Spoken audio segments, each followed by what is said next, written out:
Welkom bij Waromchen Marijtje. Je weet het misschien al, elke dag maak ik iets lekkers en mooi gerecht en Joert maak ik het haardgerecht van het Christdiner. En mijn speciale gast is Joert, een collega, Boukje de Vries. En zij is van de Ierse pub, weet je wel, in Lauwert. Ze is het lauwste gastvrouw, maar dat ken al gewoon net. Ik ga mij haar eten zien en hebben het er even over.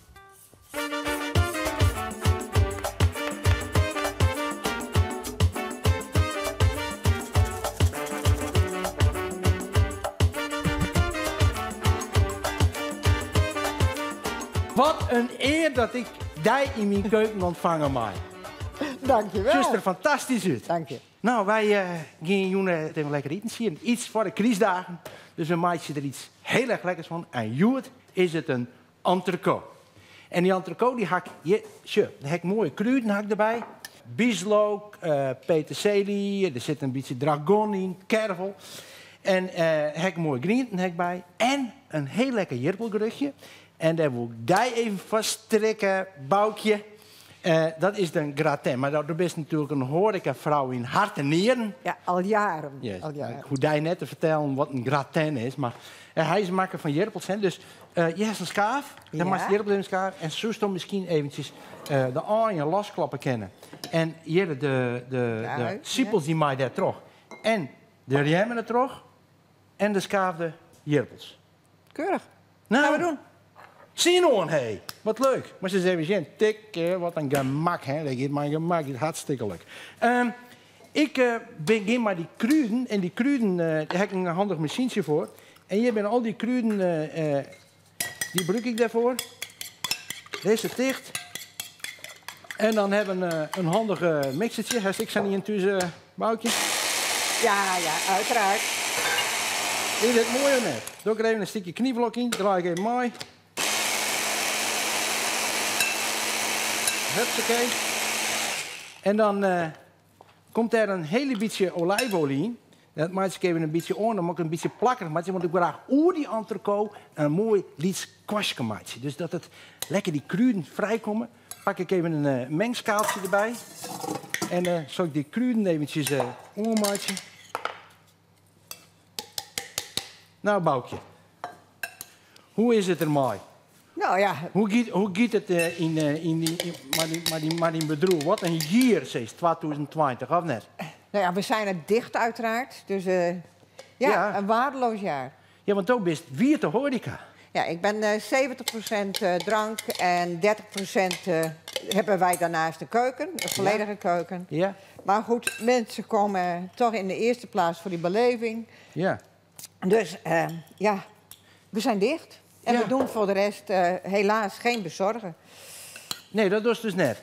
Nee, ik zeg altijd, ik verkoop lucht. En dan wil ik graag dat ze daar ook wat bij eten of drinken. Ja?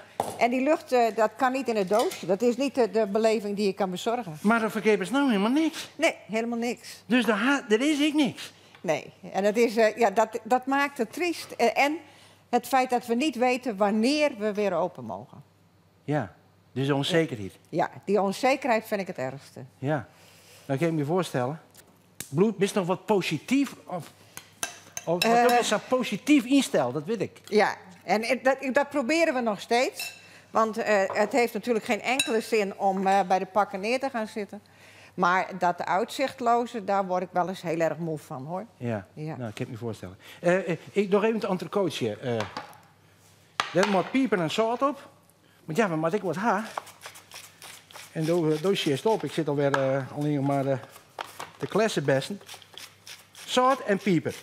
De entrecote, dat is heel belangrijk, die moet op kamertemperatuur wezen. Heel veel mensen pakken het uit de koelkast en dan in één keer in de koekenpannen. Maar ja, dan probeer je het heel heet te schroeien. Maar ja, dan koelt die temperatuur zo snel uit. Dus het is heel belangrijk dat die goed heet is. We doen een licht beetje boter in de pannen. Hele beetje. En dat liet even goed heet worden. We toosten even op een glas water. Wat een mooi rood wijntje bij, nou. Ja, dat doen we haast. Oh. Zo. Even, hij moet goed heet worden in die pan. Even, zie je voor? Zeg maar wat jij en dan staat erin. opkomt. Dat vet wat om die entrecote zit, dat brier ik mooi. Want dat smelt mooi helemaal in die pannen. Ja, en dan krijg je natuurlijk een geweldige smaak van dit mooie biologische stukje vlees. Maar de echte slager waar u te jouwen, hè? Nou, die. Dan hebben we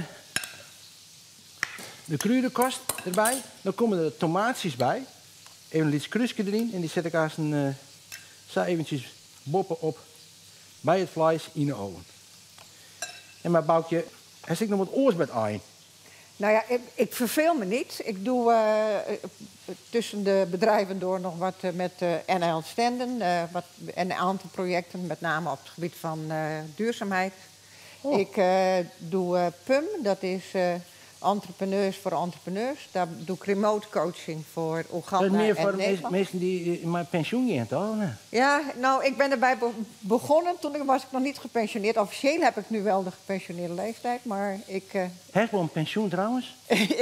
ik heb geen pensioen meer. Mijn pensioen is helaas verdwenen met de lockdown. Minst. Ja, maar ik heb mijn... Hij heeft alles erin zet. Ja.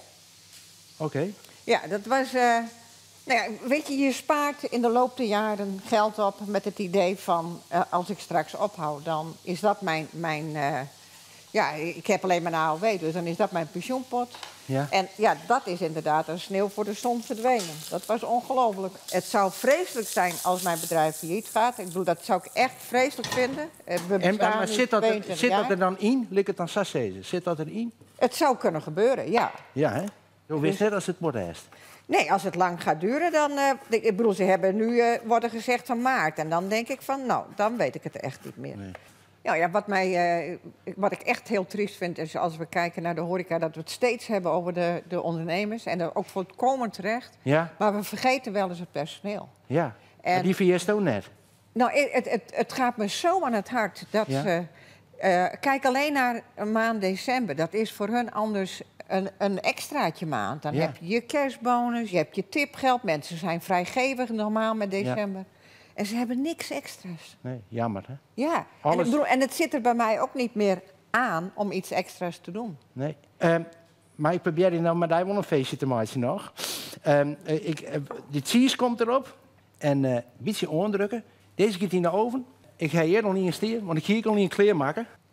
Ik snij dat spek nou aan net dat dat net lekker is. Dat kan je er opzet letten, maar ik wil die kruidenkost erop hebben. Dus ik snij even dit rauw en dat kerst nog even verder uitbakken. Kerst in de saus verwerken, in die jus of iets dergelijks. Dat is natuurlijk heel lekker. Maar ik kant hem even, zodat het jet. En het is natuurlijk een beetje maaibakt. Hij is nog heel reed, ja. Dus ik zet hem misschien nog heel even weer om. Ik zet hem nog even in de oven. Maar nou kom ik eventjes maar die mooie kruidenlager doorheen, die ik krijg maken heb. En heb ik een beetje ommaken met olijfolie. Tje. Dan pakken we die kruiden. Dit is een leuke tip misschien voor die mooie Ierse pub. Maar een mooie Iers vlees. Ja. Tje. Hier is al gekooid. Ja, precies. Tje, ik doe die kruiden erop zo, en die druk ik mooi om. En door die olie plakt dat ik lekker. Zit die knoflook op, er zit zout en pieper op het vlees, dus smaken nog. En dan is het eigenlijk zo, ik een kerntemperatuurmeter gebruiken, maar ja, dat is natuurlijk net voor iedereen wireline. Dus hoe moet je nou precies testen of dat vlees goed is? Nou, dat kan ik even uitlezen. Wij koks, toch, hè? Wij drukken altijd nog op het vlees. En als we drukken op het vlees, dan zitten we rauw vlees, dat viel zacht als die wang. En medium vlees, dus een beetje zacht roze, dat viel zo als die kin.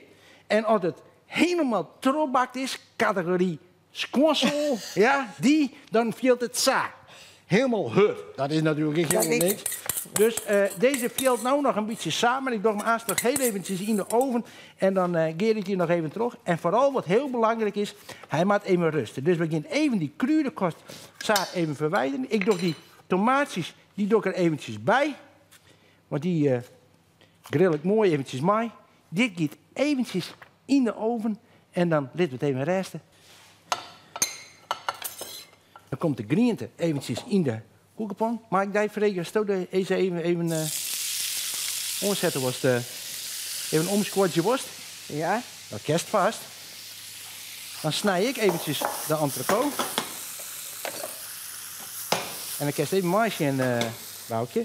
Ik snij de entrecote zo, rugt naar beneden. Voor de vezeltjes. Ja, Ja. mooi rug naar beneden. En dan zal ik het uitlezen hoe het er precies uitkomt te zien. En deze. Dan doen we dit. Die draaien we om. En die draaien we om. Oh. En die draaien we om. En heeft een heel mooi plaatsje. Ja. Ja, wou De dat griente, ja, zullen we de griente pakken? Deze erbij. Die komt onderop. Was dat de orde? Ja. Kleed even aan. Deze hier bovenop. Zo. Maar het is even zien. En natuurlijk mijn hele mooie tomaatjes. Die lees ik erbij. En dan heb ik een hele lekkere jus. Die doen we er even doorheen. Die tomaatjes die heb ik dus mooi even een beetje insnijden. Zo, een beetje jus doorheen. En jongens, dit is toch een prachtig mooi Christhoofdgerecht. Dat is. Of net? En kom met jullie wat te rap. Zet dan een op de site van Omroep Friesland. Daar staan alle recepten. En morgen is mijn gast Margrethe Graaf. Wist je wel, van de GGD. GGD. Ja. Nou maar eens hier zitten. Ik ga hier zitten. Nou, hebben we een prachtig entrecootje. En een lekker glasje wien erbij. Zullen we een toastie brengen? Op een goed 2021. Daar gaan we voor. Tjoh. Ja.